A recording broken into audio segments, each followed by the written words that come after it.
Hey, good afternoon, guys. It is beer 30 on this beautiful Tuesday afternoon. Mm. And I'm back at it again uh, with another camera, another 8mm review. Today, we are going to talk about the Keystone K-36. This is, I got this one a long time ago. I think this was my second 8mm camera. My first one was the Kodak Brownie. This one was my second. So I've used this one a lot. I've taken a lot of different videos in a lot of different lighting conditions, and it takes okay videos. Not as crystal clear as the K-27 Keystone that I made a video about yesterday. That might just be because the lens is old. I haven't actually taken the lens out and really looked at it too hard. So that might be the case with that. But, interestingly enough, I actually have recorded one half of this reel today. As you can see, my footage counter is on E here. So today, you will actually get to witness the proverbial changing of the reel right here. When I flip the reel over and prepare to do the other side of the film. So this is a really cool camera. Like pretty much all 8mm cameras that I've seen, this one's got the typical suggestions right here for the daylight settings. This one is pretty accurate. This one, it seems to be more true to the settings. I think because this camera was introduced in the year 1950, so I think color film for 8mm was a little less common back then, and so I think it works a little better with the black and white film. So that is one thing I really like about that. This one's got a bunch of cool features. Just here on the front, this is your how you change the f-stop. It just has a spinning lens here, and I don't know if you can see or not because my phone is terrible quality.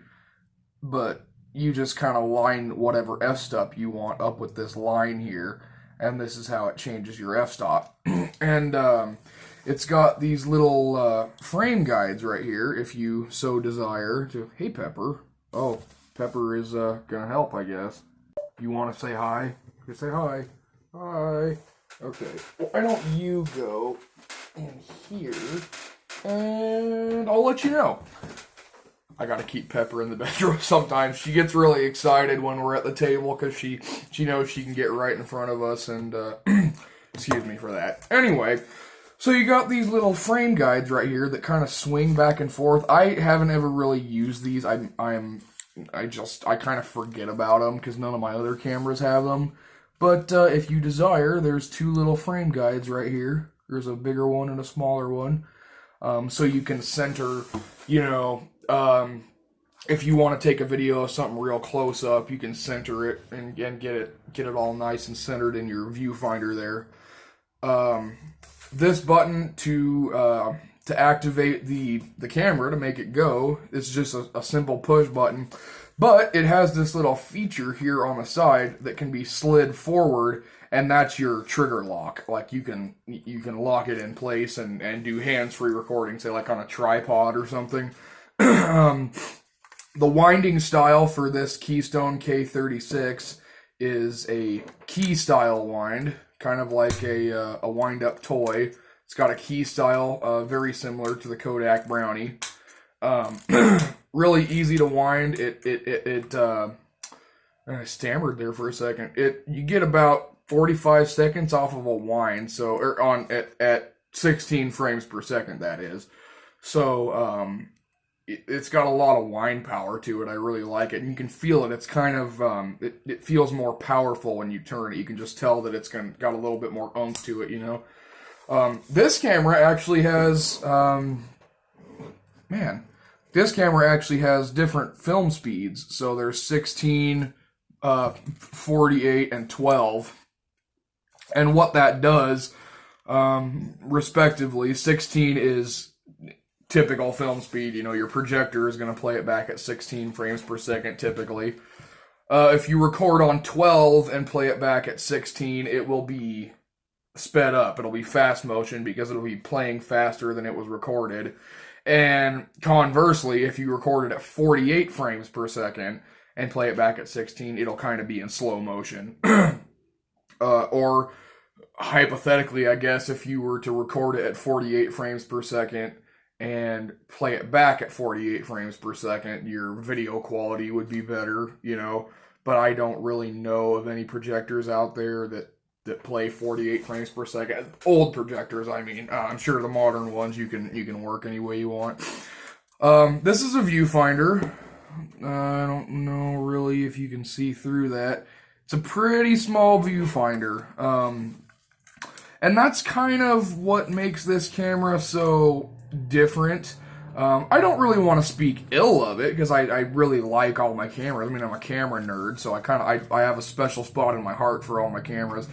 But this one is by far the most awkward. I mean, your viewfinder is all the way down here, and it's a really small viewfinder. So when you're working and you're filming, it's really awkward to hold. You know, you kind of have to play around and find out what's most comfortable. It's a weird shape and size to hold up to your eye.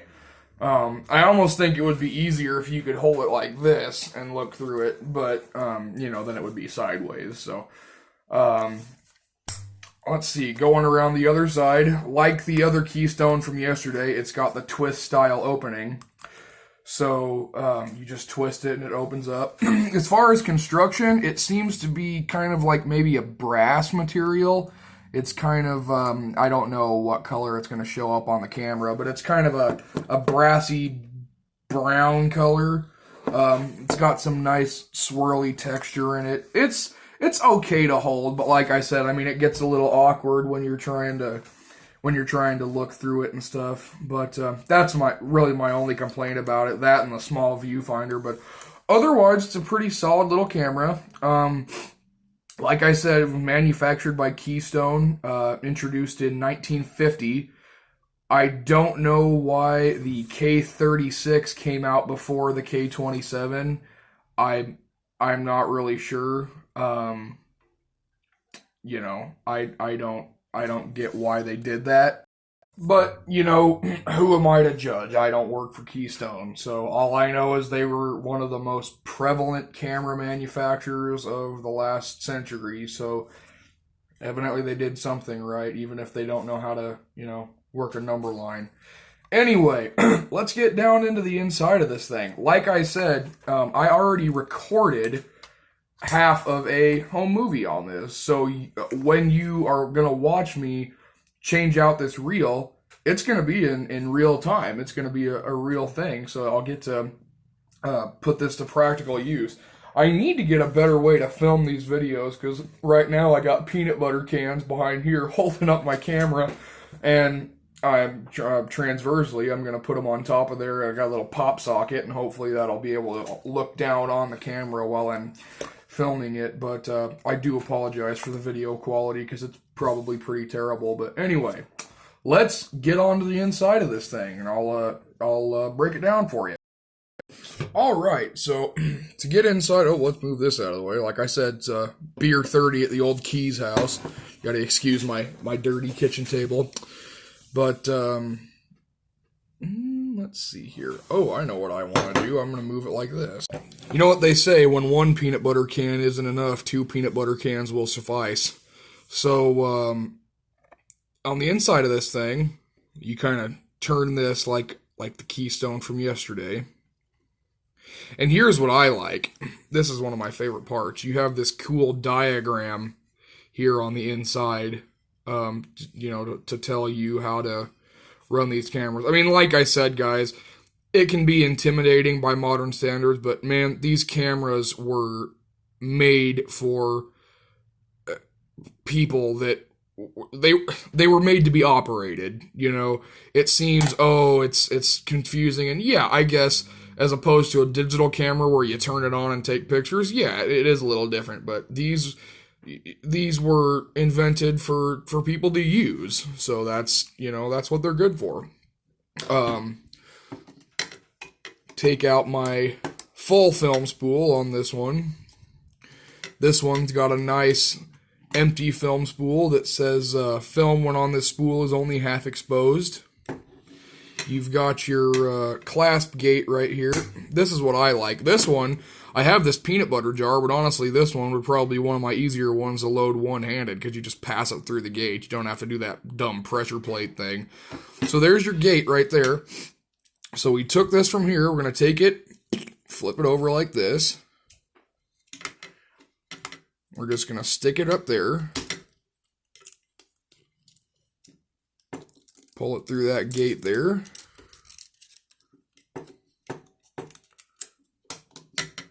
And shut her down. Like I said, guys, I'm indoors. This is totally safe to do indoors. I mean, I wouldn't keep the camera open for 10 minutes at a time, but just going like this, you should be fine. Gave it a little run to give ourselves some room. Some people like giving themselves a little more wiggle room. We got to figure out which way that's going to sit down on there. Yep, oops. So let's take this, and we're going to thread our film into, this is the hardest part because the ends like to curl up. Oh, just had it. Okay, let me do this. I'll get back to you. Alright, so we got her kind of tucked in there. Now we're just going to do the old pull and roll here. Oh, that sounds kind of dirty. Never mind. Don't call it that. And you got it on here. You got the film nice and tight. We're going to just kind of work it onto our spool. Give him one more run. It's going through nice. Seems all right to me. Flip it over. Give her a couple winds. And we are going to run this. You see, I don't know if you can see or not. There's a little notch right there that points. So we're kind of on E. We're going to run it until we get to start.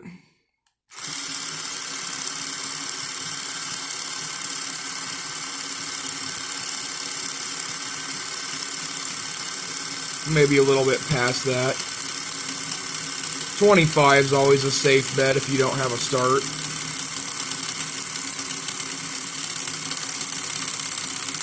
There we go. She is ready to go. Ready to shoot some home movies of my cats and my neighbors and God knows what else. You know, I always think the people at the lab must make fun of me because half my home movies are my cats, so I must seem like a really lonely guy. I think a lot of people think that I'm just making my wife up, but no, she's actually really supportive of this hobby. I'm surprised. She's not a person that likes spending money on stuff you don't need, but we got a kid on the way, and she's really excited to start taking some home movies and making those memories, and that's really what I want to do, man. I want to, when my kid's 20 years old, I want to be able to get my old projector out and play my home movies and embarrass him in front of his girlfriend and whatnot, so look forward to it. Well, thanks for watching, guys. This has been the 8mm review of the Keystone K-36. Thank you. Thanks for watching, and I'll see you all in the next video. Bye-bye.